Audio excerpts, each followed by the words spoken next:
Heiwa Peace and Reconciliation Foundation of New York supports the annual Hiroshima and Nagasaki peace events in August, which have been a tremendous success and are very important, promotes awareness of issues relating to the proliferation of nuclear weapons and general issues in relation to war, conflict, and violence, with the intent of taking a proactive approach based upon Eastern religions to create a peaceful world. The foundation works to give life to the wish for peace. It creates and supports programs related to peace and reconciliation at the grassroots level so that ordinary people will learn to live peacefully with compassion and love, transforming violence in our society to peace. Indeed, as recently as yesterday, the Heiwa Foundation recognized the 10th anniversary of the devastating tsunami that struck Japan. And again, as we did yesterday, we take a moment to recognize the 4th largest tsunami in the world since the 1900s, the more than 500,000 houses which were completely or partially destroyed, along with about 500,000 people displaced, many of whom are still displaced, and of course, the more than 18,000 individuals lost their lives, nearly all from the relentless tsunami waves. So in many ways, the Heiwa Foundation, with all of you, is hoping to make sacred steps on this rich earth for peace. And so with that, I would like to welcome Venerable T.K. Nakagaki, the president and founder of the Heiwa Foundation, to speak. We are here to celebrate the 30-year anniversary of the Heiwa Peace and Reconciliation Foundation of New York. I'm president of the Heiwa Foundation, T.K. Nakagaki. So I would like to welcome all of you. And so I know many people have difficult times, especially last year, 2020, because of the coronavirus. And as we all realize, for New York, at least, this is a 1 year a couple of days ago, supposed to be the exact 1 year, the first person of the coronavirus was found in this area. So that's why we would like to begin, even it's a celebration time, but at the same time, the human life is always uncertain. The fragile nature of human life is always here with us. And it's sometimes even, the death is an inevitable one, actually, as long as you're alive. So the death is always come. But then sometimes you don't know, how long it's going to be last, even longer. Like at least today, I'm just wearing the red still, but this is actually I got 60 years old now. And so which means to celebrate the 60s. But then, so it's on the other hand, many lives, very uncertain. You never know what's going to be happening tomorrow. Actually, the 2 days ago was tsunami, the Japan tsunami 10-year anniversary. So at that time, even nobody expected, the earthquake all of a sudden happened, and all the people on that day was already gone, right? I mean, so that many people have lost their life that way. So in a way, the life that we are living, we think this is a very certain, but it's not really certain at all. And you never know what's going to be happening to the next parts of the next moment. Because still, this is one of the worst record, I guess, in the country. But so the number one of the death from the coronavirus in this country. And so yeah, it's even they said this is a number that's adding to all the different wars, World War II, Vietnam Wars, and so forth. All the casualty deaths are actually less than this number of the coronavirus. So from that sense, this is a very, very devastating by this coronavirus. So we wanted to begin with this third anniversary celebration, but then first we respect all those lives who were lost by the COVID-19, and also those people who are still have difficult times. Some people doing much better, but yet some are still a lot of suffering, and so so we'd like to express our prayer. We show our prayer by the religious leaders from here in New York. So so that's why we are here today to do this part of the memorial first. Okay, and so today I hope we have everyone that we are requesting. But so first of all, Rabbi Joseph Potasnik from the Board of Rabbi, the New York Board of Rabbi, and he's executive vice president, and will be followed by the Guruji, Dileepkumar, Thankappan. Guruji represent the world yoga community, so Hindu tradition. And then Venerable Refa, Vice President of Buddhist Council of New York, from the Buddhist tradition, Chinese Buddhist, and tradition that he is representing. Reverend Dr. Crowley Breyer, Executive Director of Interfaith Center of New York, represent the Christianity. And then the Imam, Mohammed Shahidullah, the President of Interfaith Center of USA, Islamic tradition. And then lastly, Reverend Susanna, Macomb, Director, worship for the New Light Temple. So that's the order that I would like to have the prayers. So thank you so much. And firstly, PK, let me again wish you a happy birthday. And I have a friend who said he never understood this custom of blowing out candles. You should light candles and keep them burning.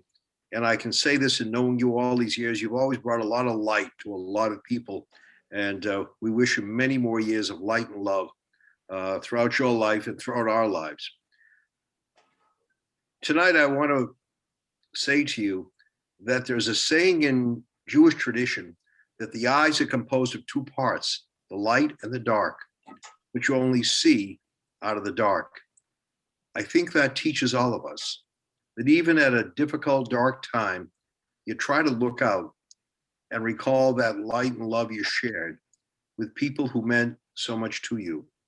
There's a wonderful story told that when God created this world, he assigned different names to every flower in the universe. The next day, God returned and asked each flower to repeat the name he had given to them. Each one answered immediately, except one. That one flower said, "I don't remember the name you gave me. Tell it to me again." And God said, "Because you don't remember that name, I'm going to give you a different name. Your new name now will be Forget Me Not." That, according to the story, is the origin of the name of the flower. We come here tonight to say that we have not forgotten. We remember that there are people who died in hospitals because of COVID and loved ones could not be at their side. We remember that there are people who were buried at cemeteries and loved ones could not be at their side. But we also learned that while death may conquer life, it doesn't conquer love. I have a custom.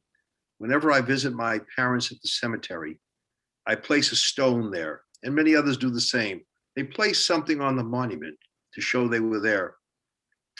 Well, what I also do is when I leave, I take another stone with me, and I carry it with me to say that I won't forget you. I think tonight, as we recall those who died, we also say we're not going to only think of how you died, but how you lived. And you're going to continue to live, maybe not with us, but always within us. Amen. Yeah, thank you so much. Appreciate it.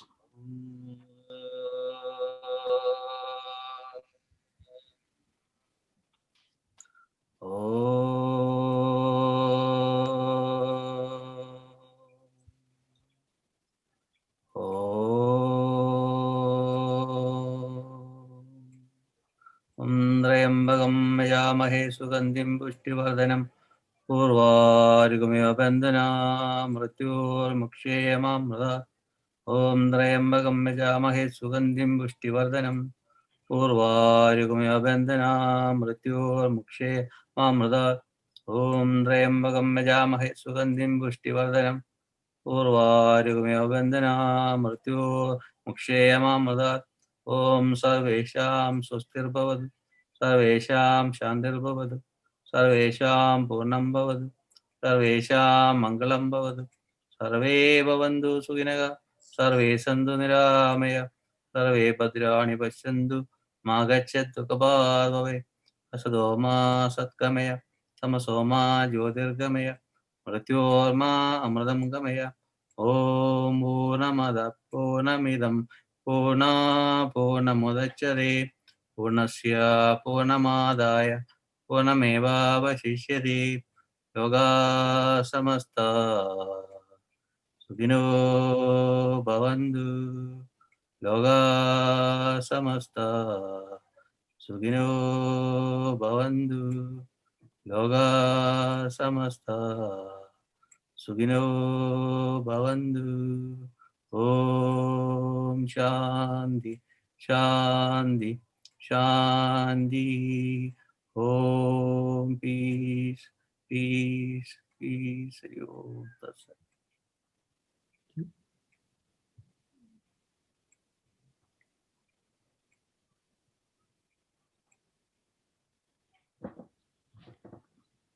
So,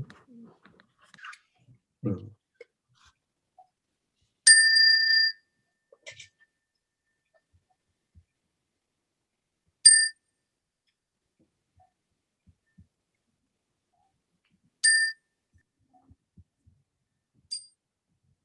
Son san chuan san qian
Quang Xin Si Si Jie Happy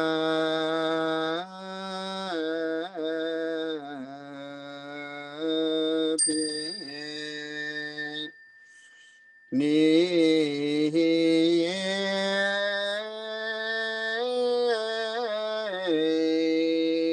Bao Than No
We play the peace for all around the world. Thank you so much. I would like to share a reflection on this anniversary of the day that we lost the first New Yorker to COVID-19. And it's a reflection that I've shared with others as well, but I think works for this moment. And then close with an evening prayer. In the early days of the COVID-19 pandemic, New Yorkers witnessed the unimaginable. Emergency rooms filling up with the sick and the dying, a field hospital in Central Park, USNS Comfort making its way up the Hudson River, single congregations with tens of fatalities, as well as empty supermarket shelves and silent streets. Now, a year later, thanks to the heroic efforts of frontline workers and medical professionals, we are emerging from the pandemic and applying lessons to the new world that we find ourselves in. The promise of virtual communication, the preciousness of human contact, the need for racial equality in healthcare as revealed by the disproportionate impact of the pandemic on Black and Brown communities.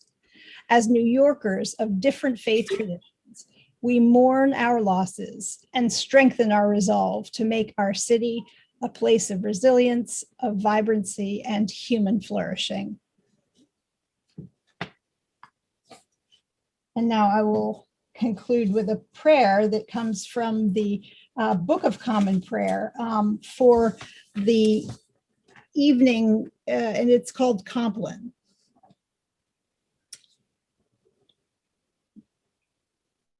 Keep watch, dear Lord, with those who work or watch or weep this night, and give your angels charge over those who sleep. Tend the sick, Lord God, give rest to the weary, bless the dying, soothe the suffering, pity the afflicted, shield the joyous, and all for your love's sake. Amen. Amen. Assalamu alaikum wa rahmatullahi wa barakatuh. Good evening for everyone. Bismillahir Rahmanir Rahim. In the name of Allah, the most gracious and most merciful. Ya Rahman, Ya Rahim, loving, compassionate God, looking with compassion on the whole human family. Rabbana atina fid dunya hasanatan wa fil akhirati hasanatan wa qina azaban nar. The one family under one God, help us to break down all the problems and the calamity. Our Lord, Creator of the heavens and the earth. Rabbi ghfir warham wa anta khairur rahimin. Amin. Thank you so much. Thank you, Dr. Nakagaki and all Interfaith leaders. Assalamu alaikum wa rahmatullahi wa barakatuh. Konnichiwa. Hello, everyone. I'm Reverend Susanna Macomb. I'm the newly director of Interworship at the New Light Temple, which represents all religions. First, I want to say happy birthday to Reverend Dr. TK. TK, we love your Buddha smile, your humility, the good you do in the world. And we pray to God that you be granted many years of life for you and Heiwa, for all the good and peace you do in the world. And though the Interfaith Temple, which Guruji, who's here, is on the board of trustees and is the ordaining body of All Faith Seminary International, we represent many religions. TK asked me to represent Christianity, which was my tradition. We just take a moment to remember that 2.6 million people have died across the globe from COVID, 2.6 million. And it has taught us that we are truly, in the Buddhist way, interconnected, right? No matter what our backgrounds, where we're from, our social status, We are truly interconnected. What happens in one part of the world affects the entire world. And that's actually a spiritual concept. But there's also hope, right? We have to date distributed 250 million doses of vaccine. And it's not enough, but there's hope. We are emerging. So when I do Christian funerals, many people, I mean, of course, we read the 23rd Psalm and other prayers, ask me to read this reading. So for those who mourn, for those who grieve, we dedicate this reading. It's called Footprints, and many of you must know it. One night, I dreamed a dream. As I was walking along the beach with the Lord, across the dark sky flashed scenes from my life. For each scene, I noticed two sets of footprints in the sand, one belonging to me and one to my Lord. After the last scene of my life flashed before me, I looked back at the footprints in the sand. I noticed that at many times along the path of my life, especially at the very lowest and saddest times, there was only one set of footprints. This really troubled me. So I asked the Lord about it. Lord, you said once I decided to follow you, you'd walk with me all the way. But I noticed that during the saddest and most troublesome times of my life, there was only one set of footprints. I don't understand why, when I needed you the most, you would leave me. The Lord replied, my precious child, I love you, and I will never leave you. Never, ever during your trials and testings. When you saw only one set of footprints, it was then that I carried you. So those who mourn, for those who are suffering now, who are alone in a hospital, I have a vision. I see Almighty God holding your hearts in the palm of his or her hand. The creator of the universe then raises your hearts high into the firmaments. And we hear a thundering voice say, the voice of God, of all my creations, large and small, these human hearts are my greatest creations. For their ability to overcome obstacles is awe-inspiring. Their potential for healing is amazing. And their capacity to love is boundless and unending. These fragile yet powerful human hearts are most blessed. And then Almighty God brings your hearts into his heart for all eternity. Amen. Amen. Om Shanti. I will introduce our musical guest. Our musical guest, the soprano Manami Hotori, is originally from Kobe, Japan, but she's been living and singing in the US for more than a decade.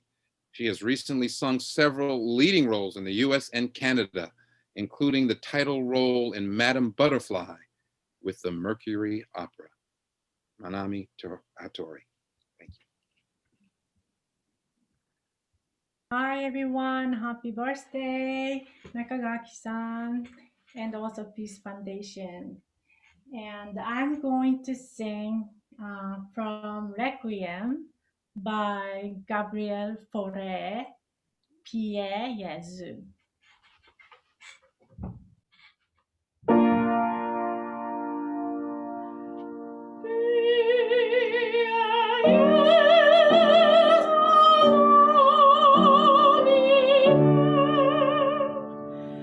Oh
Just beautiful.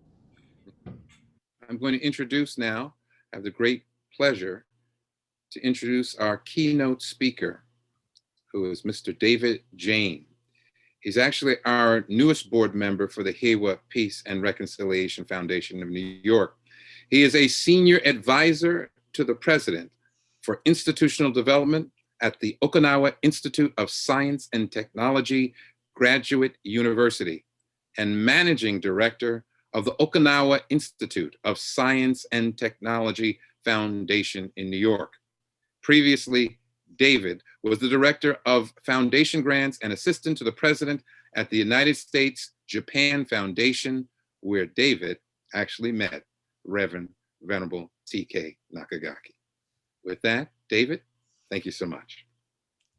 Thank you so much for that amazing introduction, and good evening, everyone. It's really an incredible honor to be here with all of you as we celebrate two concurrent birthdays. Of course, as we all know, a birthday for Reverend T.K. Nakagaki, who, as we all know, has completed 5 cycles around the Chinese zodiac and celebrating Kanreki. And I love the red that you're wearing there, TK. And of course, we're celebrating the Heiwa Peace and Reconciliation Foundation of New York's 3rd anniversary. So it's really an honor to be here and to speak, and I wish deep congratulations to you both. The world is a better place because you're both here, you, TK, and this foundation that you have created. Well, I don't know the recipe for peace, but tonight I wanted to speak with you about 3 themes that I think must be part of any design for a more peaceful world. These are recognizing the power of small things, understanding interconnections, and fostering authentic communications. Small things matter. At a time of COVID-19, when all virus particles in the world could fit inside a Coca-Cola can, it seems obvious that small things matter. But in the social world, we sometimes seem to think that only the large things matter and can have impact. But as a scholar I turn to often, Jeffrey Goldfarb points out in a book called The Politics of Small Things, sometimes social change begins not with a bang, but with a whisper. I was reminded of this when I was reading TK's statement of purpose for forming the Heiwa Peace and Reconciliation Foundation. He states that there is a need for many peace organizations, and importantly, that each organization can light the flame of peace. While only 3 years old and small, the Heiwa Peace and Reconciliation Foundation can play a large role in change and in fostering peace. Let me delve into the power of small things in a deeper way and tell you the story of Sadako Sasaki and her cranes. And I hope many of you know something about Sadako, and I have a crane behind me, which I'll weave into this story. 2 years old when the atomic bomb exploded over Hiroshima City on August 6, 1945, Sadako Sasaki would die 10 years later, on October 25, 1955, from radiation-induced leukemia. Such leukemia was commonly known at the time as atomic bomb disease, and both young children and adults continued to be diagnosed with this illness many years after the bombing. Unknown at the time was that Sadako Sasaki's story and a symbol associated with her, cranes, origami cranes, would spread around the globe as a symbol of peace. By way of example of just how far-reaching this spread has been, consider that in Barcelona, Spain, one finds Escola Sadako, a K-12 school founded in 1968 with approximately 600 students who all learn about Sadako Sasaki's story. In Buenos Aires, Argentina, there exists Fundación Sadako, which has various programs and activities and promotes the story of Sadako Sasaki. Images of the origami crane have spread globally as well. A large peace crane stands in front of City Hall in Beograd na Moru in Croatia.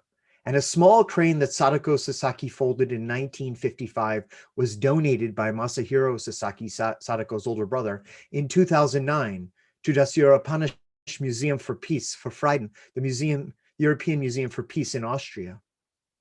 The Thai government utilized the symbol of the crane in efforts to send a message of peace to southern parts of the country embroiled in a religious battle. And even the United Nations has had its leadership fold cranes. On the 65th anniversary of the atomic bombing of Hiroshima, UN workers folded 1,000 cranes that Secretary General Ban Ki-moon presented to the mayor of Hiroshima. In the United States, statues of Sadako Sasaki can be found in the Seattle Peace Park in Seattle, Washington, the Prairie Peace Park near Lincoln, Nebraska, the Lindale Peace Garden in Minneapolis, and in Independence, Missouri. In Montecito, California, one can find a Sadako Peace Garden. And on August 6, 1996, the mayor of Santa Barbara, California, declared every August 6th Sadako Peace Day. In 1995, students at the Arroyo del Oso School in Albuquerque, New Mexico, created a children's peace statue that was specifically designed as a sister statue to the one for Sadako, created in Hiroshima, that exists today in Hiroshima Peace Park. And plays about Sadako have also spread throughout the country. In 2005, the Topeka, Kansas Civic Theater and Academy featured a play titled 1,000 Cranes about Sadako. And a well-known Japanese dance group in Washington, D.C. performed a dance about her during the 2011 Cherry Blossom Festival. Origami clubs and organizations also promote the story of Sadako and encourage folding cranes. Most information about her is passed to Americans through schools, since many teach about Sadako and have their students read the popular book, which probably all of you have read, Sadako and the 1,000 Paper Cranes by Eleanor Kaur. Many of these students also fold cranes, a form of embodied practice and a kind of doing solidarity with Sadako and others who have suffered from Hiroshima and Nagasaki. But not all the cranes are sent to Japan. For instance, many Americans and people from around the world folded cranes for the people of Newtown, Connecticut after the December 2012 school shooting there. Yet when it comes to Japan, Americans send the second largest number of origami cranes to the Peace Memorial Museum in Hiroshima, after Japanese people, who are the first largest senders of cranes. The Hiroshima Peace Culture Foundation reports that on average, 10 million origami cranes from around the world are donated to the Children's Peace Monument, built in honor of Sadako and other children who died from the atomic bomb. In 2008, over 13 million cranes were sent to Hiroshima. And in 2010, they received approximately 14.6 million. It's about almost 7 tons. Perhaps most interesting is the fact in this story about cranes that in 2007, a small red origami crane that Sadako folded out of cellophane paper, wrapping paper from leukemia medicine provided in the United States called methotrexate, would end up in New York City as one of the most important symbols in the Tribute World Trade Center Visitor Center, a memorial museum that educates visitors about the terrorist attacks of February 26, 1993, and especially 9/11, September 11, 2001. In October 2012, a crane made of steel from the World Trade Center that was destroyed on 9/11 was presented as a gift from 9/11 survivors associated with the Tribute Center to the town of Koriyama, Japan, located in Fukushima Prefecture, not far from the nuclear power plant that leaked radiation after the March 11th earthquake and tsunami. That's the crane that's behind me. So again, the small red origami crane folded by Sadako as she was dying in Hiroshima was donated to New York City, became an incredible symbol of comfort to 9/11 survivors. And to return that comfort to Japan, they created this crane made out of steel from the World Trade Center.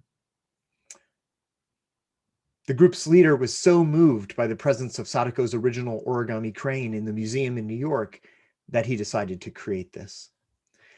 The small crane then, the red one that Sadako folded as she was dying, played a powerful role in connecting 9/11 survivors and 3/11 survivors and in bringing them peace. The crane flew from Hiroshima to New York City and then flew to Tohoku, weaving together sites of trauma in an attempt to create peace. Another original Sadako Sasaki crane was donated to the USS Arizona Memorial in Pearl Harbor in September 2012. Clifton Truman Daniel, President Truman's grandson, has been engaged in this, and in a meeting with me, indicated that it was upon reading Sadako and the Thousand Paper Cranes to his children that he was inspired to engage in activities related to promoting peace, and it encouraged him to support the donation of one of her original cranes, this time a yellow one, to Pearl Harbor. Reading this text, Sadako and the Thousand Paper Cranes also started a process that led him, Clifton Truman Daniel, 14 years later, to travel for the first time to Japan in order to visit Hiroshima and Nagasaki. That was in August 2012.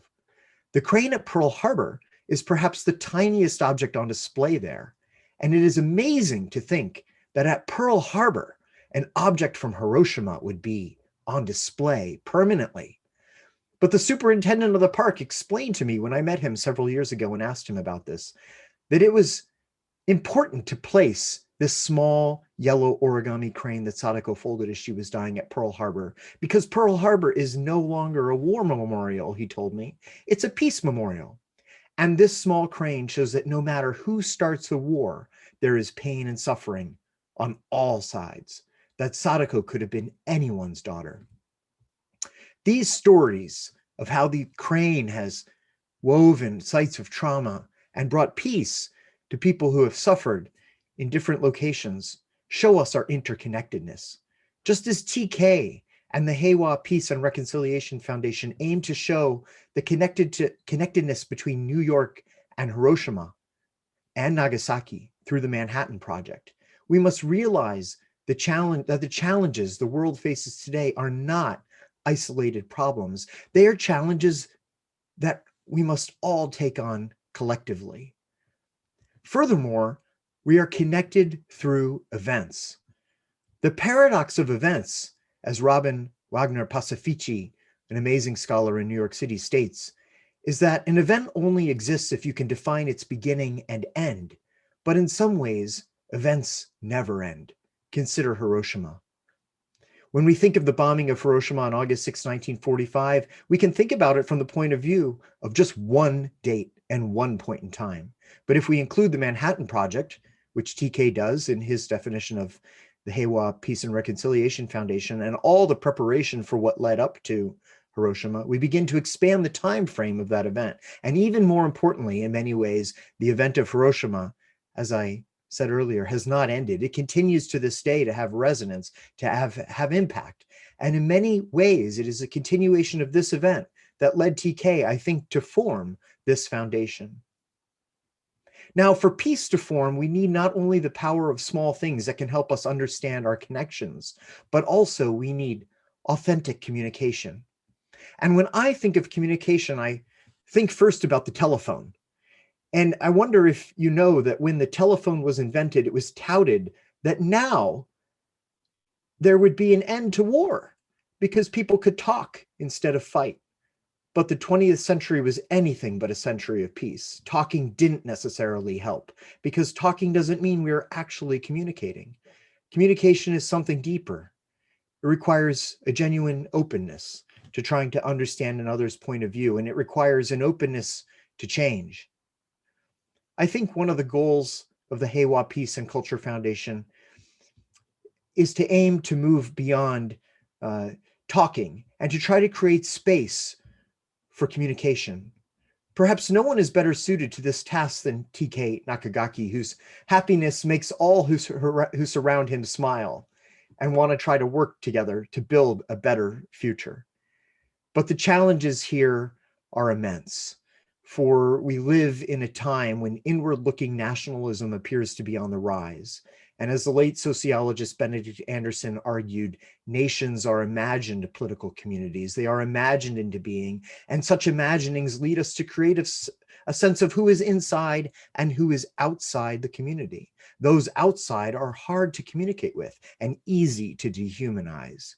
The Heiwa Peace and Reconciliation Foundation aims to allow for a reimagining of community, that it is not just your neighbors, your town, or your country that matters, that in fact, everyone matters.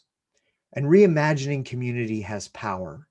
Consider, for instance, the fierce divides that separated the US and Japan during World War II and led Americans and Japanese to dehumanize each other, to hate, to kill.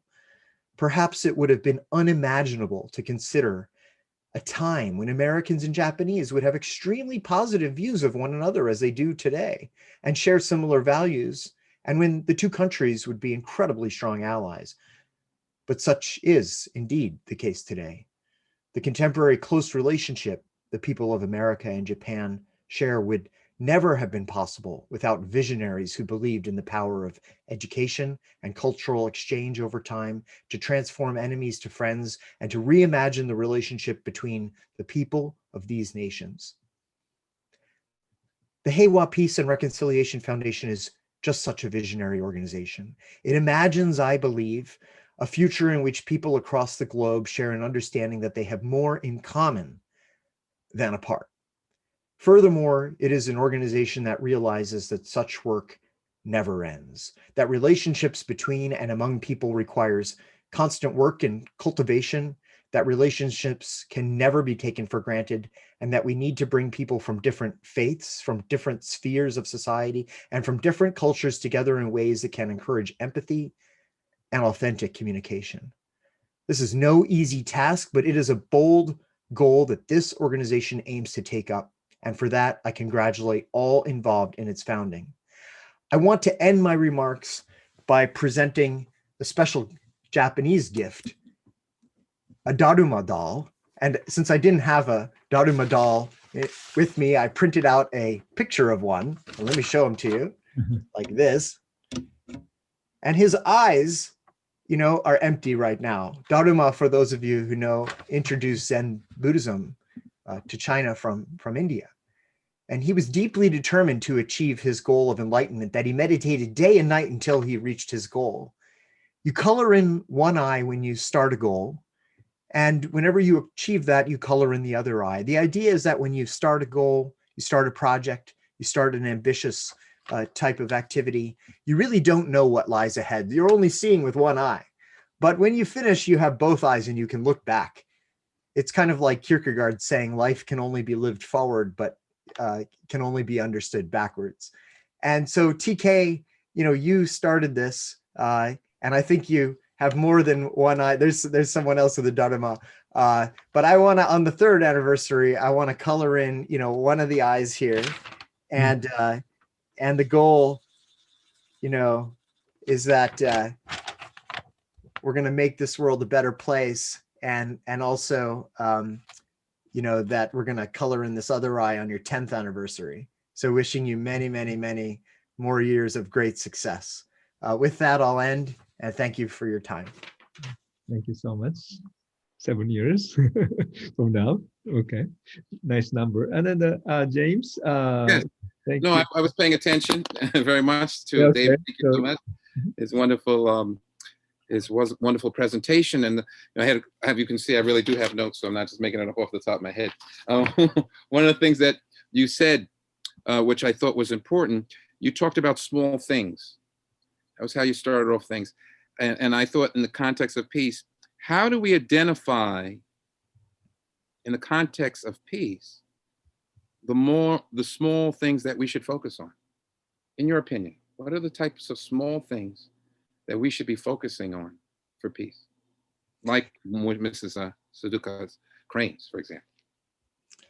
Yeah, I think, you know, to me, this topic has always interested me.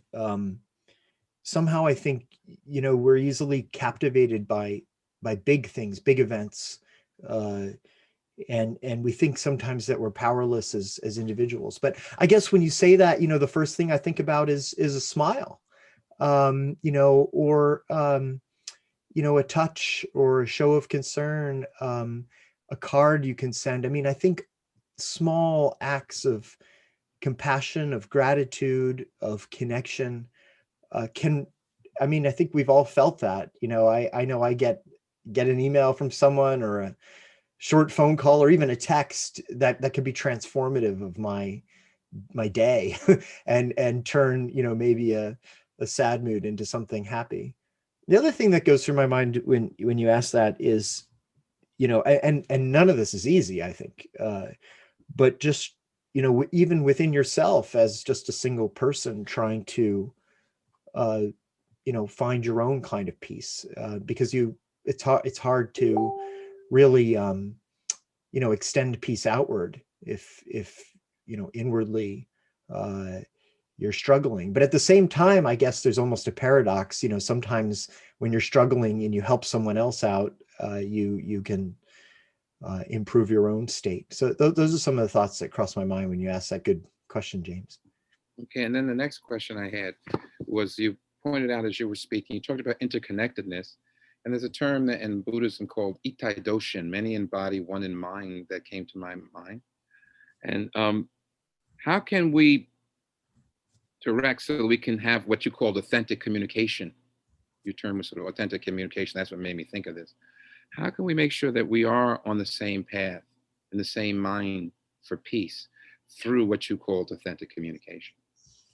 It's a good question. And I, just to go back to I'm looking at TK, just to go back to your previous question, I was chatting with my wife earlier, and she says hello to you, TK, by the way, but she remembered your smile.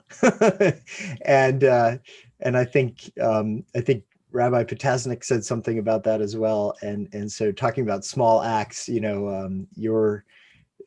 your presence and your smile uplifts a lot of people. Well, communication is tough. I think, just look at the United States today. It seems as though communication is very fragmented in the sense that there's not a lot of common sources of information that people are reading, or even common texts. You can sort of find out in social media or any kind of media evidence to support pretty much any view that you have. So I think one of my questions, and it's more of a question, I don't know that I have the answer, but is, how do we try to meet people who think very differently than we do about any particular topic, and try to, foster some sense of empathy with the idea that maybe somehow we can reach some common ground and see the commonness between us. I mean, at the end of the day, we're all humans, and we're all sharing the same kinds of sufferings and challenges. And I think, there are many interests and passions that can align, but we don't even allow ourselves a chance to sort of sit down and have that kind of communication.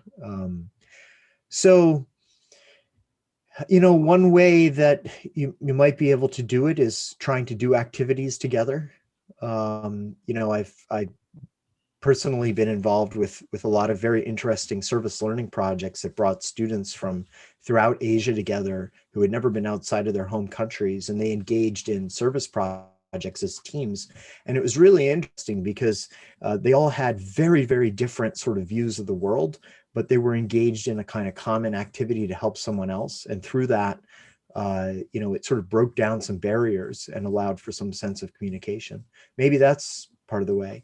But I suspected that other people who are here have more brilliant answers. For me, it's in many ways a kind of question that I live, and I don't know that I have the right answer, but I think it's something we need to really try to find some ways to approach.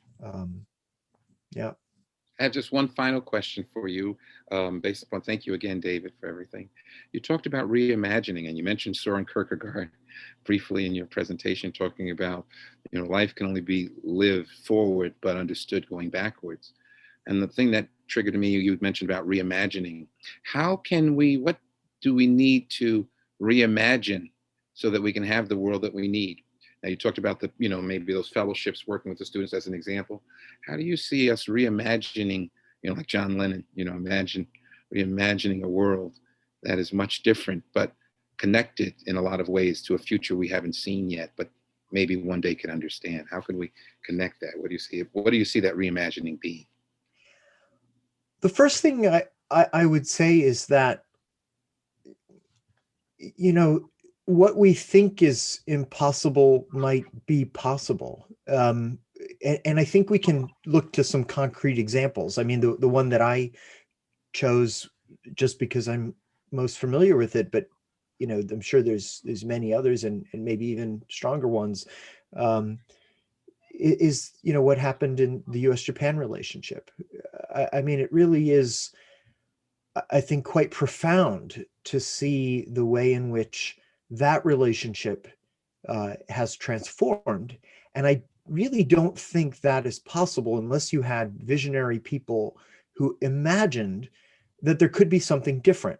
And those people who, you know, maybe during the war or shortly after the war, imagined that a relationship between the US and Japan could be better, they acted on that. Or, you know, at least there were many, many people working. But just to give you some concrete examples, shortly after the war, a university was created called International Christian University in Tokyo, actually built on the old R&D research facilities of Nakajima Aircraft, which was building a bomber that was going to bomb New York City. That was actually turned and transformed into a place of peace and reconciliation, International Christian University. That institution played a big role in bringing Americans and Japanese together. Another institution that John D. Rockefeller and Shigeharu Matsumoto, a Japanese man, founded is called the International House of Japan. Played a significant role in exchanges between both countries, bringing Americans and Japanese, not just students, but also intellectuals together to foster conversation. But I don't think any of those institutions would have happened without, you know, imagination, imagining that, you know, there is something different that could be created here. I mean, I love Einstein. He says, you know, imagination is more important than knowledge. And so I think, you know, trying to re-envision how the world could be, you know, is a powerful force that can allow other people to, you know, join you in kind of reimagining that. And the last thing I would say, I referred to Benedict Anderson, who wrote a very interesting book, Imagined Communities. And he makes a very interesting case in there. He says, you know, America, you know, any country, Americans, Japanese, you know, take any country. But he says basically, you know, it's an imagined community, and it's imagined because no American is ever going to meet all Americans. You're never even going to meet most Americans, but you imagine that you are part of this country, and there are all sorts of, you know, things that make you part of this country. The way a map is drawn, the language, you know, the sort of different ways that, you know, you're sort of, you know, it's sort of brought about that there's this construct called a United States of America or a Japan or an Argentina or anywhere else. But, you know, you can reimagine different kinds of constructs, and you can reimagine different ways that people can perhaps come together. So, yeah, I think, you know, with bold visionaries, you can rethink what the future should be like. It's not written. David, thank you so much for your time, your graciousness, your wisdom that you shared with us all today. We deeply appreciate it. And we look forward to hearing from you in the future and working with you in the future on this exciting work for the Heiwa Foundation. Thank you so much. Well, thanks for the opportunity. And I look forward to learning from all of you who I'm sure have much more wisdom to impart than I. So thank you so much again. So yeah, anyway, this is really like a no planning. I mean, you don't have any prepared question or anything. So it's you know, I mean, what do you call it? That particular moment by moment conversation, but which is, I think, is very important too. So I mean, so that's more real. And but at this, yeah, so I really appreciate the both of you to working together somehow. So I appreciate very much. And now I just wanted to have well, since we're going to have a more like the celebration today, so normally in Japan we have a little celebration for sake and kanpai, and I hope, but still, Tak Furumoto-san, I know Carol Furumoto is there, but I hope they can listen to it. And if so, could you speak? Is she there, or is Can you hear us? Oh yeah, great. Thank you so much. Thanks for waiting patiently. Because I was going to ask the first parts also, but then somehow you're looking for the candles and so forth. I forgot to ask you.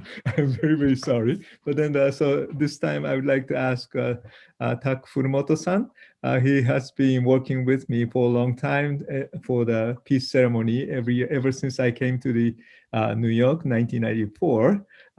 So Tak Furumoto-san was always supporting me to do the peace ceremony, Hiroshima, Nagasaki memorial. And he always read the Mayor Hiroshima's message. And so I would like to have you the honor to do the kanpai. So I think everybody needs a little bit glass or something to drink the water. I mean, not the water, I mean the real Coffee. That's the part of the kind of a Japanese culture. So now I give you the moment to say something, and then yoroshiku onegaishimasu. Thank you. It's appropriate to have Corona beer for kanpai for your third year Heiwa Foundation. I remember TK coming to New York City, about 1994, and he asked me, I was chairman of Hiroshima Kai at that time, he asked me to make a speech, and that's how we started. It's going to be 20th year this year, and as he said, we read the Peace Declaration, and we had silent march displaying the victim of atomic bombing. Like David said, every little bit counts. We started very small. At times, we only had 50 people joining us. At times, we went over 500 people. But continuing and with his passion, with his energy, I tagged along with him and was honored to meet him in 1994. He has changed my life too. And again, your 60th, and I kind of taken over your red here, but I envy you. You're only 60. I went around 6.5 times already. But again, I think David's speech was so inspiring, and thank you. And now, kanpai, and may God bless you and continue this peace movement. Thank you. Kanpai. Kanpai. Bye. Thank you. Bye. Bye. Yeah, kanpai, everyone. Okay. Thank you so much. And now we'll have another rendition, another presentation from soprano Manami Hattori. Thank you very much, Ms. Hattori. Hi again. This time I'm going to sing something joyful, celebrating this moment. And that is from Messiah, Rejoice Greatly.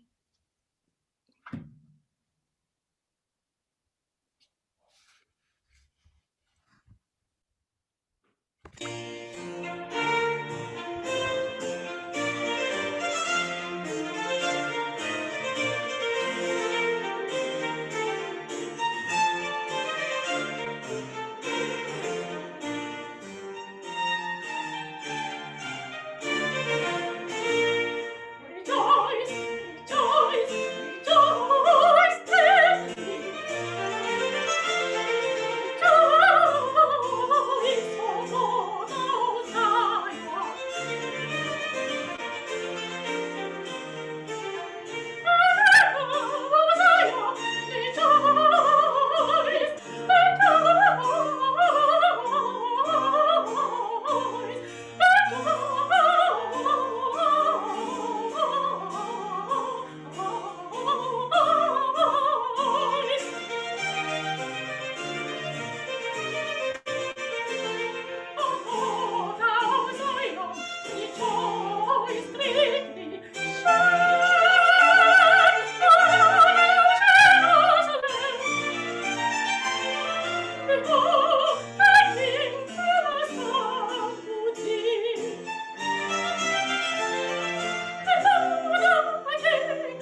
We enjoy. Bravo, bravo. Thank you. That was fantastic. Bravo, thank you. Thank you. Yeah, that was nice. So first of all, thank you so much for everyone to join us today. And the Heiwa Foundation itself is, as I said, 3 years ago we started. Now, one of the main reasons is try to maintain the peace ceremony, Hiroshima, Nagasaki, because we've been, continue for a long time.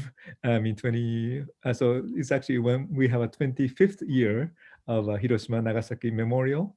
We wanted to have this organization run so that even anything happens later for myself and so forth, but then if the organization is there, maybe we can continue. I mean, that was the first reason, main reason to begin. But at the same time, always I wanted to focus on something for my life.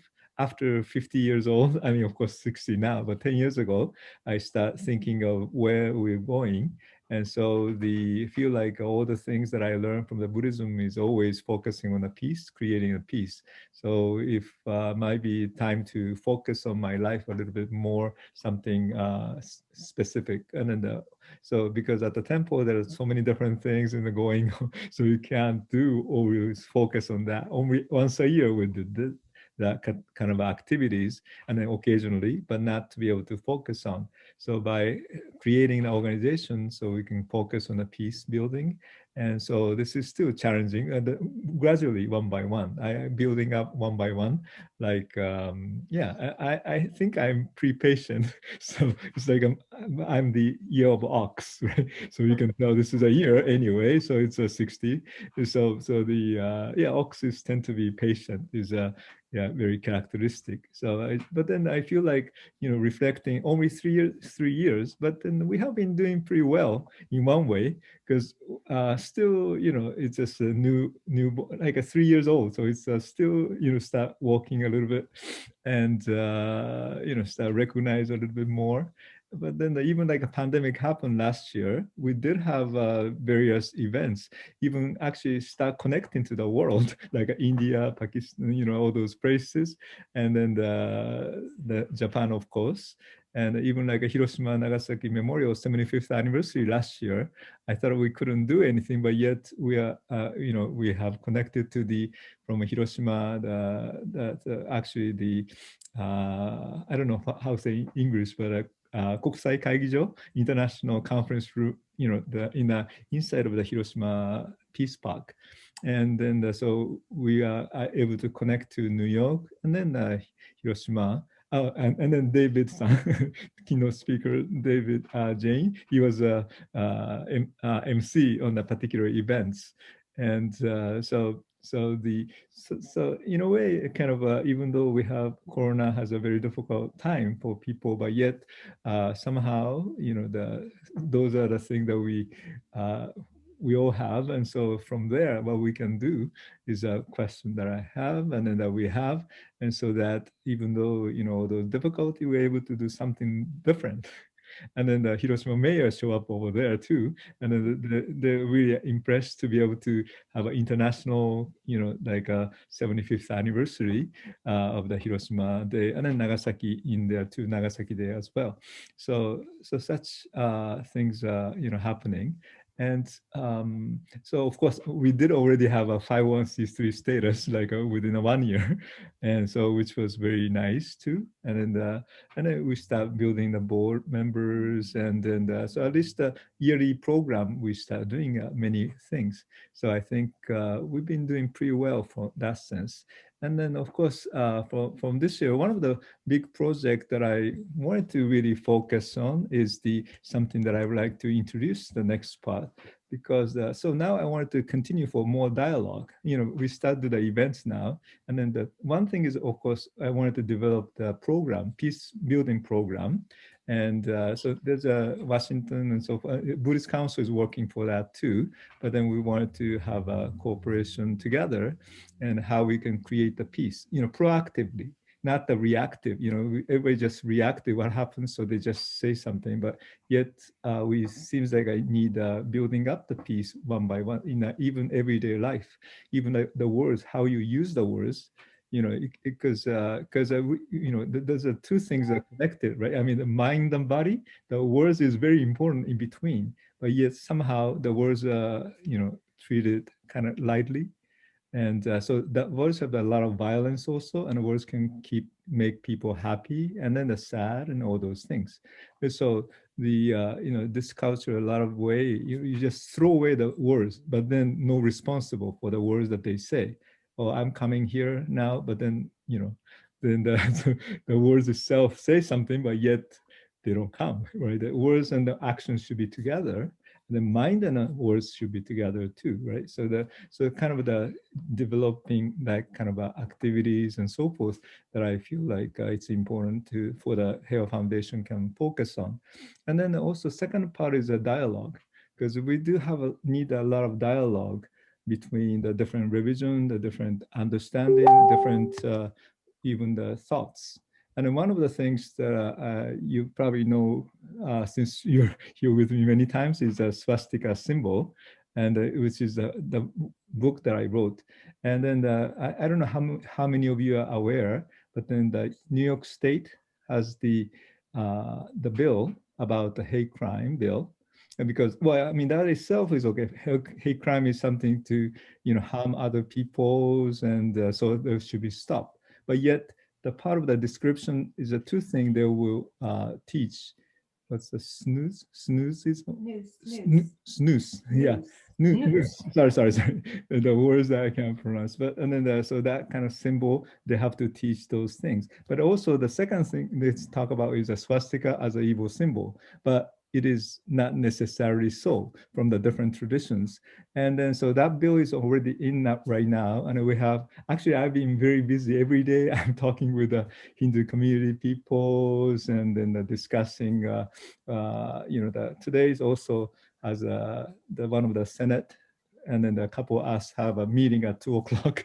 So I should have this one, but then so many, things going around here, and then they're talking with the interfaith centers, other places too. So, but make it short to that story. I'd like to, so that's one of the things, what's going on here is also we're making some movie based upon my book, actually, about the Buddhist swastika and the Hitler's cross. And so I would like to actually introduce, this is one of the projects that I would like to continue, because the swastika itself is Eastern, we call it dharmic tradition. I don't know, that's the first words that I learned recently. Dharmic is dharma, Judeo-Christian versus maybe dharmic. Dharma, like a Hindu, Buddhist, Jain. So those are dharma tradition, the centering the truth, basically, the true principles. And so so even like those people, the swastika is a very important terms, and that's Indian terms too. So anyhow, I would like to call upon Yusuke Kiname. So for the Heiwa Foundation, I would like to also work on, and this is the education matter. So it's important education material that they are developing. And I'm hoping this will be something that people be aware, and that's a cultural understanding as well. So thank you. Thank you. Just TK, do you want me to screen share and share the trailer? I know we discussed. Yeah, I gave you the co-host. Okay. All right. So also Adam Wiseman, our co-producer, is on today's Zoom as well. First of all, we just want to show a sort of teaser trailer that we put together of our filming with TK that we've been doing so far. We filmed in Japan and in New York. So let me just play this trailer first. Almost 2 years now, right? Yeah, it's been some time. Okay.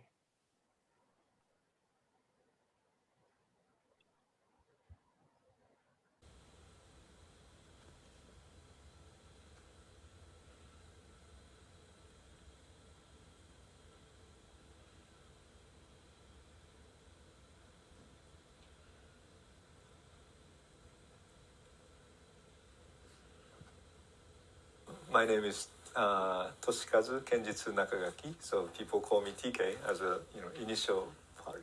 And I myself was born in Japan, in Osaka, and I came to the United States in 1985. So actually I live here about 35 years in this country, United States.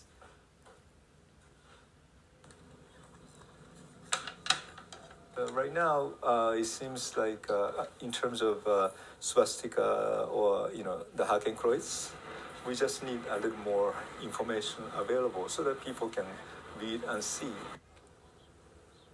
一応じゃあここにあるその曼珠っていうのは基本的には仏教のシンボルっていうような形で考えても全然問題はないっていう形。Pretty shocked to see it here, to be honest with you. I didn't expect it to be in a temple of all places, or a shrine. I think just because it has such a negative connotation. 140年ぐらい前に、関東地域の かなり広範囲の地図を作りました。その時に地図記号を定めております。その最初の時から卍の記号をお寺に使ってございます。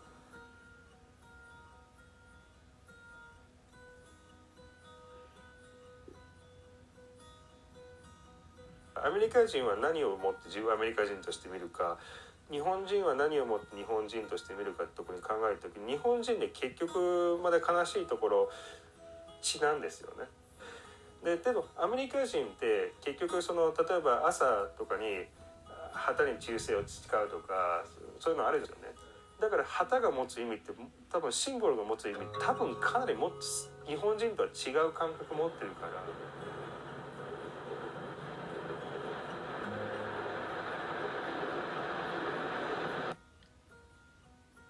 もう3000万人の外国の旅行者が日本に来ていただいてますし、オリンピックに向けておそらく数はどんどん増えていくと思いますので、だんだんこの卍の記号って何なのって思う方は増えてくるんだと思うんですね。でその時にこういう背景がある、こういう歴史的な背景があるということを、やはりきちんと理解をしてもらうというのは大事だと思いますが。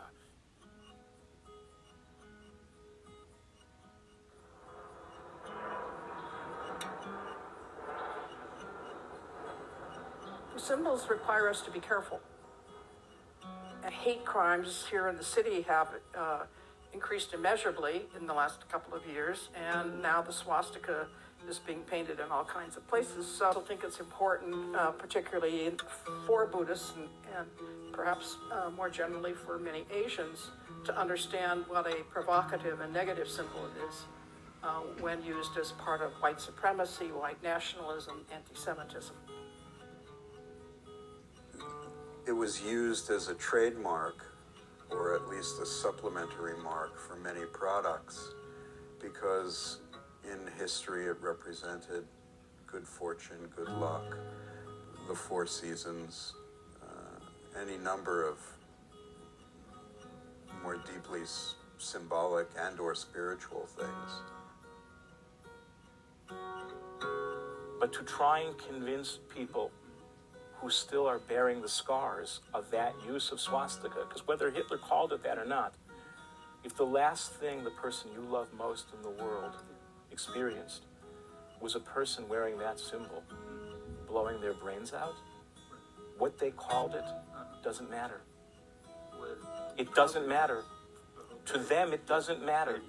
And no, there's no maybe. That's the problem here. If in the end, historical reconstruction 卍を通してじゃあもう少しそこにダイアログが生まれていく、だから対話が生まれていくっていうのが一番私としては大切なことで、その平和っていうのを私はずっと考えてきてるから、平和のシンボルっていうことはやっぱりどういうふうに相手を理解するか、お互いを理解していくかっていうのがすごく大切になってくると思うんで、だからそのシンボルをね、蘇らすことっていうのはある意味で人類の歴史をちゃんと蘇らさせてもらうことにもなるし、ヘイトクライムもどうやってできてるかもよくわかると思うんですよ。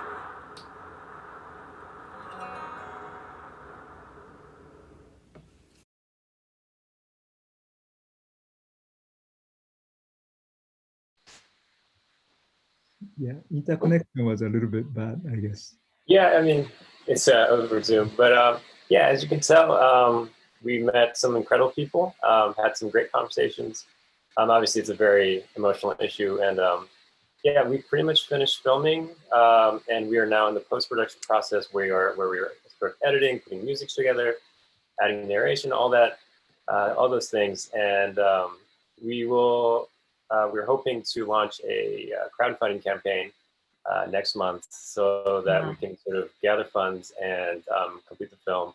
And as you saw at the end of the trailer, you can follow us on Instagram or Facebook. It's at Manji Documentary. And yeah, if you guys can follow us, that'd be great.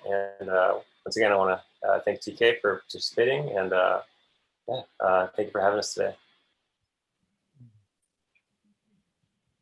Yeah, thank you so much. So Adam, do you want to say a few words? And yeah, thanks to Oh. happy birthday. Yeah, just to add what Yosuke already said, we did just finish filming at the start of this year. It's been a long, long process, as I'm sure everyone can imagine. Pandemic sort of affected our timeline, both in terms of finishing filming and in terms of getting the film out there. Like Yosuke said, we've got a little bit of work ahead of us to finish up the film. We are looking to release something hopefully before the end of this year, and could absolutely use everybody's help to get it over the hump. So as Yosuke said, in about another month, we will be launching a crowdfunding campaign. And of course, we'll ask TK to help us circulate that to everybody. And thank you all in advance for your support, and look forward to seeing you all again. Thank you. Thanks again, TK. Yeah, thank you so much for your time. And so I hope I can show some of the things for the explanation by the screen. Yeah, so this is a support Manji documentary. Manji follows, oops, sorry, move by itself.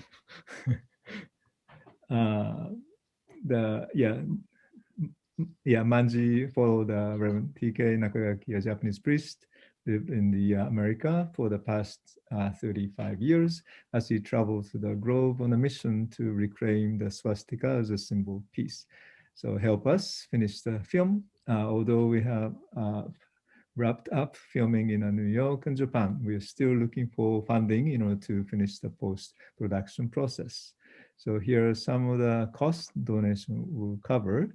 News stock and then archive footage, editing and color correction, music and sound, and mastering and distribution, film festival, and the free entry fee. So I think it would be great to have the film going to the festival too, because and then the next page that I'd like to read together is thank you for the film donors. So I hope you'll be one of the donors soon. And we are, so especially as they said, next month in April is everything start in April. I guess the Japanese school start April too. So I hope you'll be able to help them. So we are very grateful for the donation we have received so far, and hope to continue to strive make best film possible. And this is should be very educational material too, so that's why a lot of people are looking for this film too. Instagram going on, and a Facebook more update and so forth, so please write down this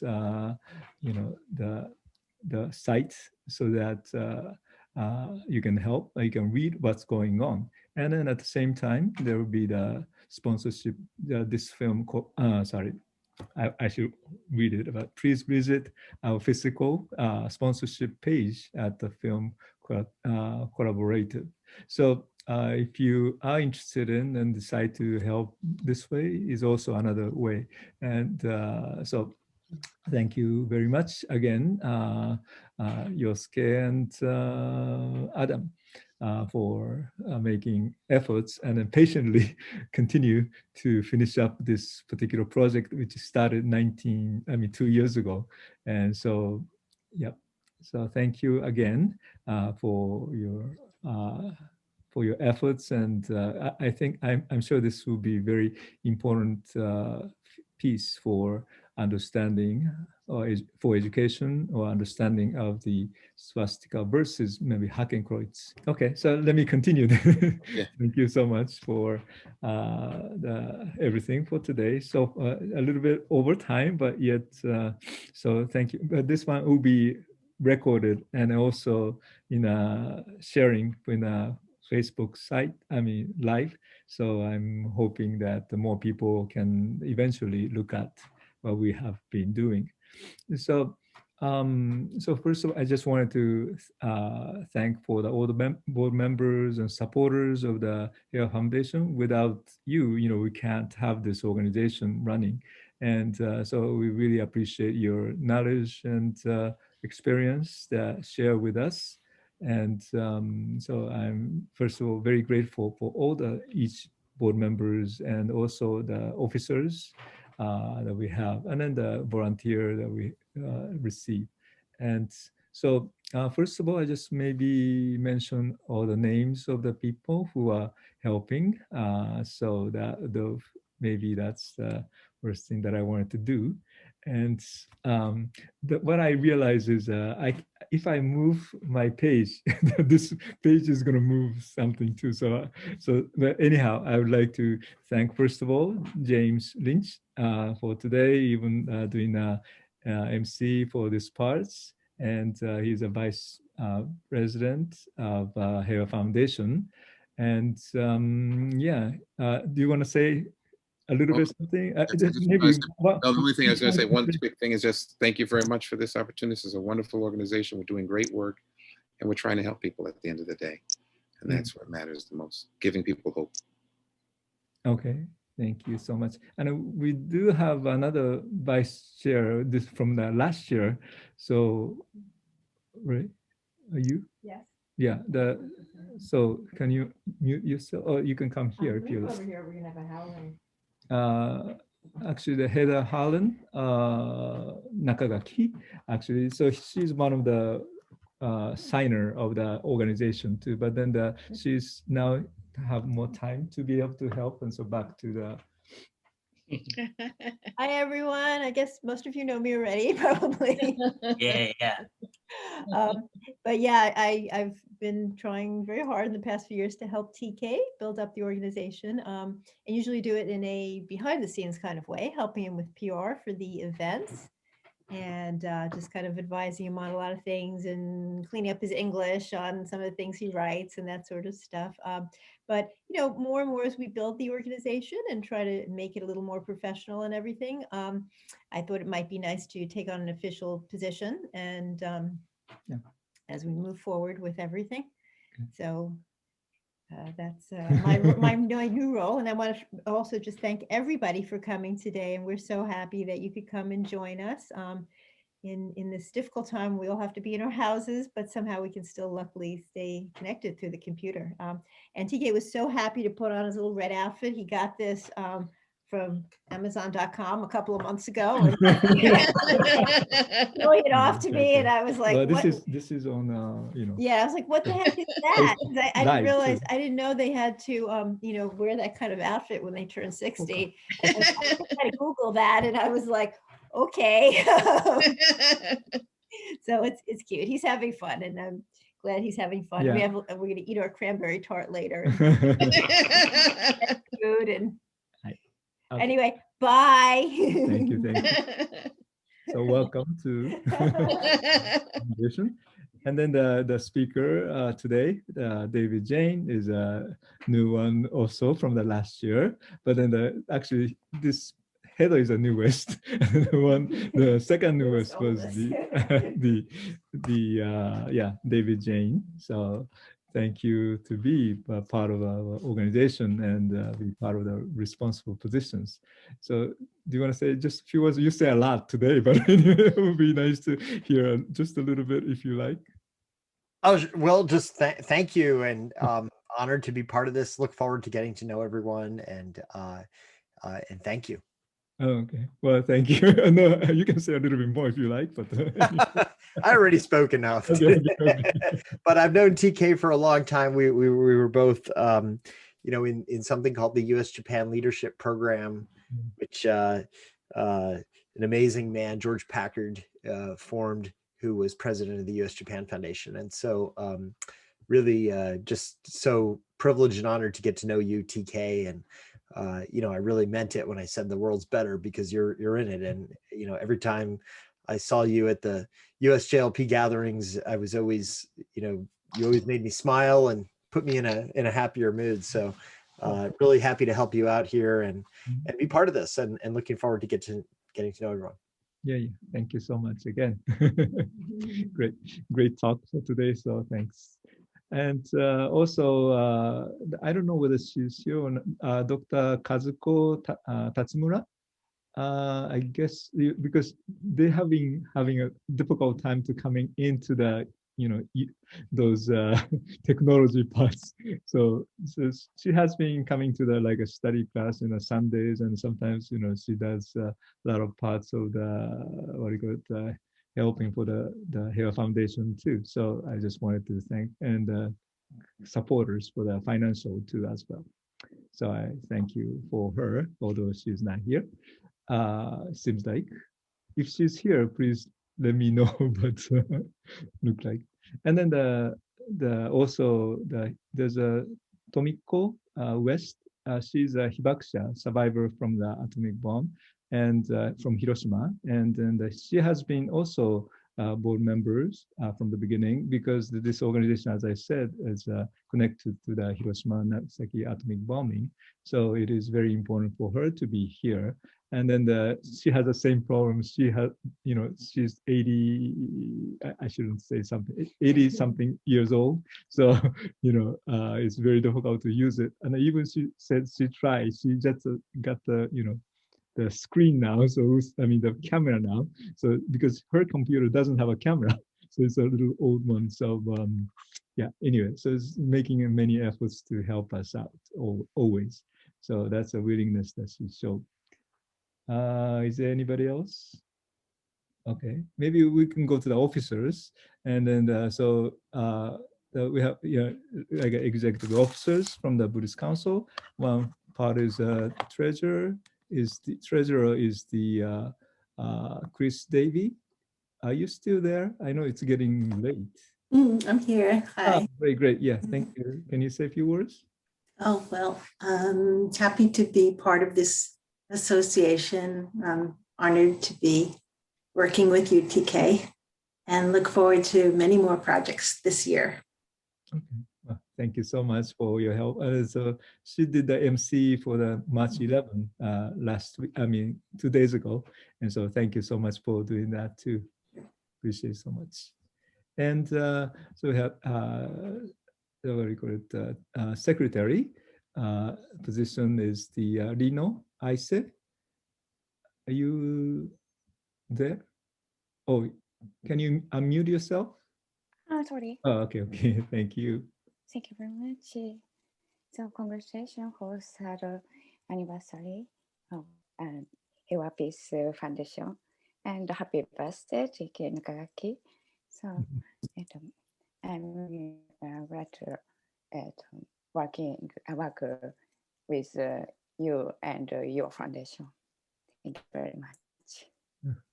So she has a Tiara organization also. So we've been working together in a different project. Like December, we did commemoration of Pearl Harbor memorial, and so of course she speaks Japanese much better, and she's also the singer of the Heiwa Peace Band also.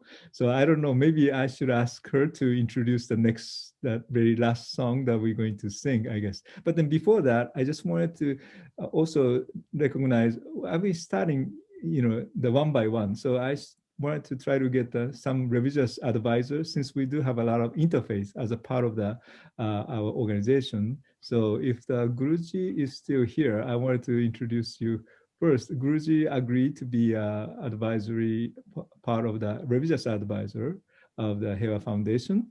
Guruji, are you there? I'm here. Namaste. Namaste. Thank you. Thank you for inviting me for all of the events, and you are part of the Global Council for the World Yoga Community last 5 years. Thank you for that. And I want to say happy birthday, 60 plus 3. 60 for you, 3 for the organization. And all the board members, Heather, and the new board member, David and Chris, some of our friends are there. June is there, and Reno is there. It's wonderful to work with you all, We have a wide range of events with the different communities. Wherever we go like a team. This is love from the Interfaith movement. Yeah, I enjoy that part. Thank you. Thank you so much for joining. Thank you, Guruji. And also, I haven't asked yet, or hopefully the Mohammed Shahidullah, since we have been doing a different program, even including the face-to-face, like a TV program, like a Buddhist and Muslim together. So he's interested in helping the different ways to the communication. So hopefully he'll be part of it later, but I haven't asked him yet. So, but because one thing is he got a little car accident. So I hope he's getting better. And then after he's recovered totally, then I will ask you. So once again, so please be prepared for that. I shouldn't forget one more person, Jun Nakanishi-san. He's been always close to me, but somehow it's too close. Sometimes if it's too close, you forgot to see it. You know? So, but then it's like, what do you call it? The Todai Motokurashi, what do you call it? The shadow, you know, the foot on the lighthouse is always dark, so you don't see, although it's right there. And then so. Well, I'm glad you remembered me, though. I thought you forgot about me completely. You can say don't you forget. I was falling asleep. So yeah, thank yes, you. I'm here. No, he has been very a lot of help for the Heiwa, peace band, as well as the organizing, and always behind the scene, many parts, but yet wonderful that you'll be part of this. And so anyway, please, could you, if you don't mind, sharing? Yes, because of Corona, we had to cancel a lot of scheduled events, especially in terms of fundraising, and that's something. It's I'm glad we're still here. We still survived through the year of Corona, but hopefully we could start coming up with some ideas about how to fundraise. That has been a very critical issue for our organization. So that's something I like to start thinking. And even with the Corona, there has to be a way to do it with like a remotely using internet or crowdfunding, whatever that takes. But we'll see what happens. But that's something on my mind, and I hope that's something we all remember. That's something we need to do. It's pretty urgent to do that. So I just hope everyone knows where we stand at this point, and in order for us to continue, that's something I'd like. If you have any ideas as to how to do it, how to fundraise, please let us know. So that's pretty much what's on my mind. Thank you so much. Yeah, and thank you very much for everyone for being here tonight. Thank you. Yeah, thank you so much. So so we need person like Jun-san who always looking at us for the bigger picture, because I tend to forget about the money part and then do all the different things, but yet we need financial parts as well. And so definitely important. And then even though the name is foundation, we need more money to have fund for somebody to help other people. And so I would like to also, maybe I wanted to share the page here. Okay, this one. So, well, at least I wanted to show this part of the thank you for joining today, but also the first part was over and still going on recording. But then so the very last part, the donation is deeply appreciated. And so if you can go to the www.heiwafoundation.org/home/donation, then you can make a donation that way. And if you go to that page, there's an address and so forth, other way to send your kind donation money for support the Heiwa Foundation. So I deeply appreciate it. If you can do even whatever the amount, any amount of the donation is really appreciated. So I thank you for that. And so I just wanted to thank everyone for joining today. I know it's almost 10 o'clock, so we'll be finishing with our last songs.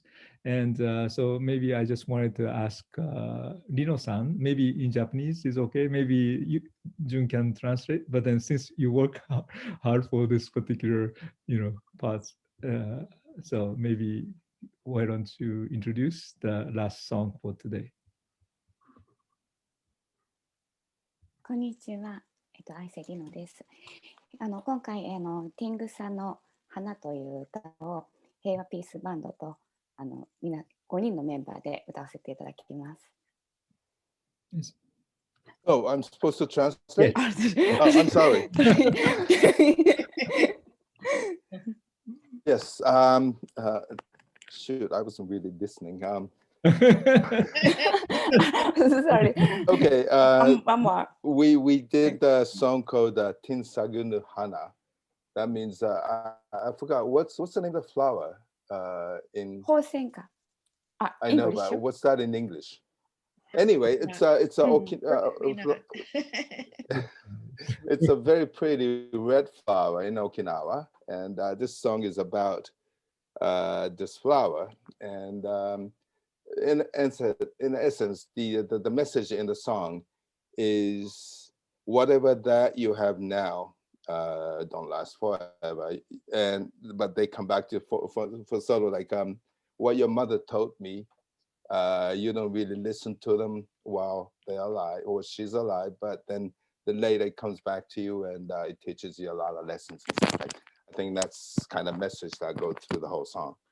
Anyway, we recorded it over the weekend, and we have with the Heiwa Peace Band, with Lino with the vocal, Kenji-san on bass, Hiroshi Kono, that's Rino's husband, on guitar, and myself, and Sony Ochiai-san on sanshin, and Rino plays sanshin as well, which is an Okinawa 3-string instrument, and I play percussion.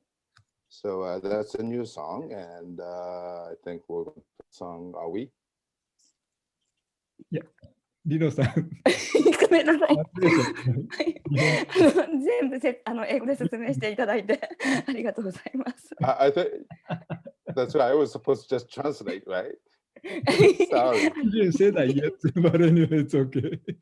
It's a good explanation, I think. So, リノさん、なんか一言言っときます。もう大丈夫ですか？いえいえ、大丈夫です。はい。じゃあ、沖縄の愛称会になっています。そうですよね。And it's a song, is a song loved by Okinawa people.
Thank you very much, everybody. This was really beautiful.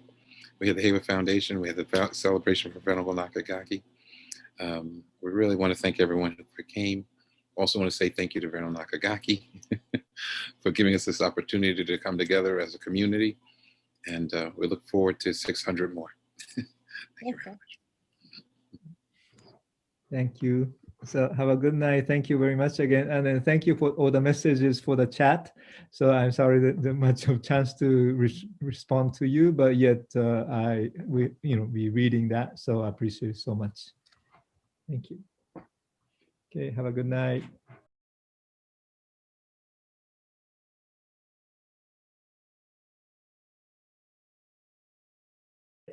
Happy birthday, TK. Hey, how are you? Whoever that is, I can.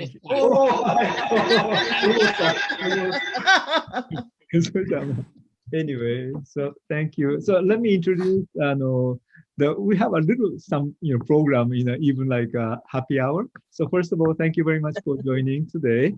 どうもありがとうございます。ハッピーアワーなんですけど、proceed by MC by James Lynch. And so he's actually vice president of the Heiwa Peace and Reconciliation Foundation of New York.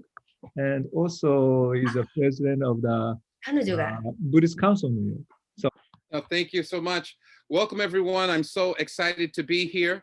I'm glad that Venerable Nakagaki has given me this opportunity to introduce him and all the activities of the Heiwa Foundation for tonight.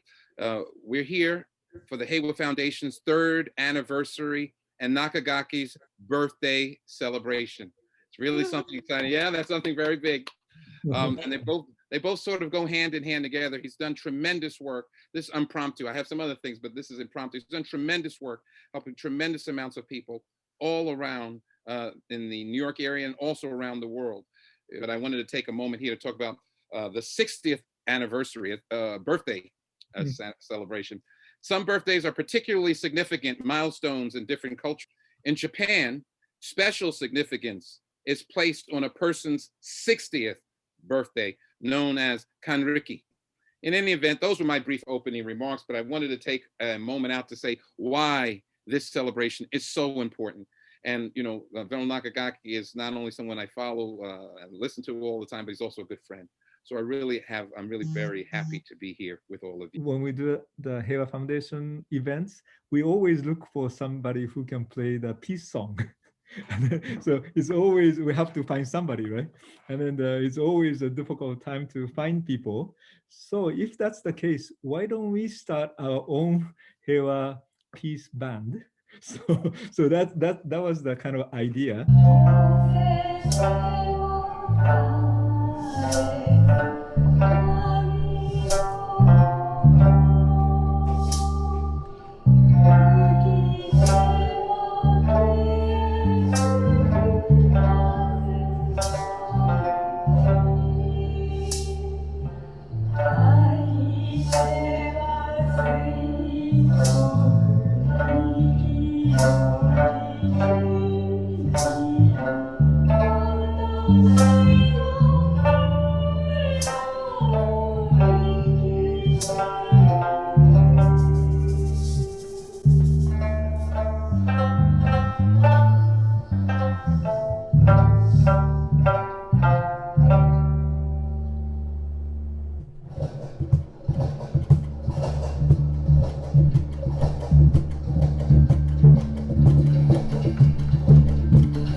Actually, my real birthday is March 11th. Simply a couple minutes quiet.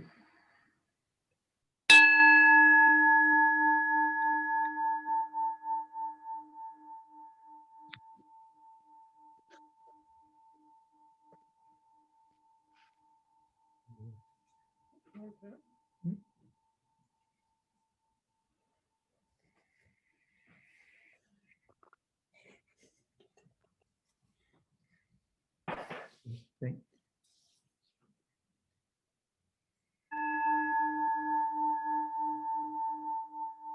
you so much. So now the Heda-chan will be giving me those red coats. I don't know, traditionally we're supposed to dress up with red, so people expecting, and so I guess, so she just gave me. Oh. This is nice. Very nice. Yeah, so it's a little reddish color. Oh, wait. Oh, yes. And there's more. There's more. This one is that why this hat is so That should be it. A French hat. He's making cake and pastries.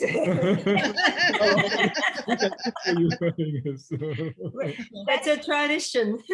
Very nice, very nice. Yes, traditional. So, maybe we can take a photo now at this point, one point out of the photo. Now, can you smile also? Let me also just take photo from here. So at least nice to have a little picture anyway. So yeah, thank you. So at least, geez. Okay. Yeah, at least. How many minutes do they stay in the room? Smile. So yeah, well, maybe a couple of minutes to introduce themselves. Okay. And then I will give them 5 minutes, 7 minutes. What yeah, do you think? 5 minutes is good. Smile. So now they're coming back. No, all right. Was not in coming back. That's そこにピアノがある。そう今からピアノが。あと2本ね。あと2本でやりましょうって感じです。Yeah, we just didn't know how to come back. He got stuck outer space. Exactly. Yeah, so we can see he's lighting the candles. When Nakagaki is lighting the candles. Yeah. 見えます？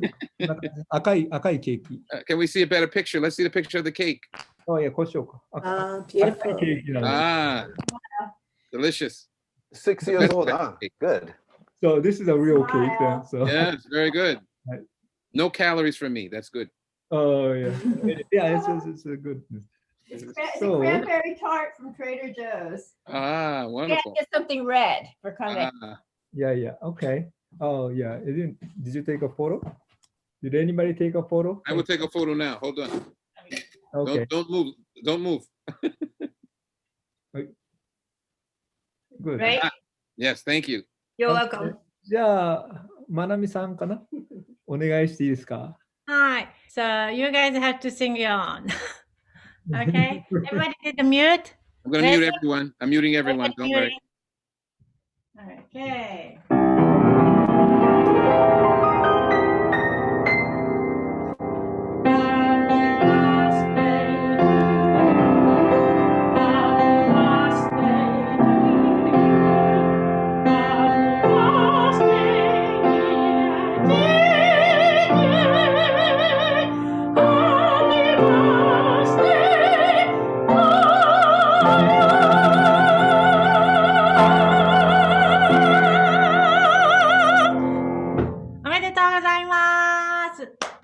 Wonderful, wonderful. I want you at my birthday party. What a wonderful voice. That's wonderful. Thank you. Can we all put our hands together and put our thoughtful prayers for Venerable Nakagaki's health, his strength, his wisdom, his determination, his kindness, his compassion to last for 1,000 years or more. Thank you so much. Yeah. I brought a candle now, okay? Yes, please. Make a wish. Thank you. Yay! Happy birthday. Wonderful. So thank you so much. And now we have music, right? We have another music from Japan. Okay. Then now I hope this share the screen. This is actually the wind of restoration, because the people say this is a year of the wind. And so I thought this is a nice song that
is the another one more song that came from the good friend of mine. And also he's a board member of the Heiwa Foundation also. And so we'd like to hear from Shinji Harada. Happy birthday to you. Happy birthday to you. Happy birthday, dear TK. Happy birthday to you.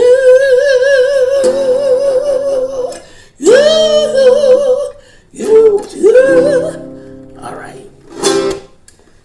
Happy birthday. Nakagaki-san おめでとうございます。Kanreki birthday。本当にね、大台行きましたけど、ここからがまた見える景色が変わります。そしてますます、力強く動けるんじゃないかと思います。本当に世界の調和に向けてさらに頑張っていきましょう。よろしくお願いします。またそちらにお伺いして世界中でライブができる日楽しみにしています。Yeah! Happy birthday! Very much for the wonderful message. And again, we say, let's meet new friends today. In many ways, you want to consider it as Dharma, a heavenly arrangement, that the fact that we are here today together to celebrate Venerable Nakagaki's birthday is the moment of Ichigo, Ichie, one life, one meeting. This conversation won't be recorded again, so you may show your face and talk freely, so it means off the record. Of course, one should not dominate the conversation. Each one should try and talk for 1 to 2 minutes, since the breakup group is, it's not going to be 15 minutes. It'll probably be about 8 or 9 minutes. Yeah. And the simple rules: respect each other, because each of us lives his, her, its precious life. And these are the 2 questions we wanted you to think about. Venerable Nakagaki wanted you to think about. What is peace to you? And second question, how do you create peace? Welcome back, everybody. Thank you for hanging there. Technological magic, right? The way it is. But thank you so much. Hopefully you had some even brief discussions on those 2 issues. about what is peace for you, and so on. Now we wanted to talk briefly, the Heiwa Foundation in a lot of ways can't exist without you, your support. And, there's all kinds of, in Buddhism, there's all kinds of support. There's physical support, the support of fearlessness, and there's also physical support in its terms of giving donations. Not mean donation, I'm talking about monetary if you can. Yeah, so thank you very much. No, it's okay, it's beautiful. It's okay. It's all right. That's your last. It's a beautiful time.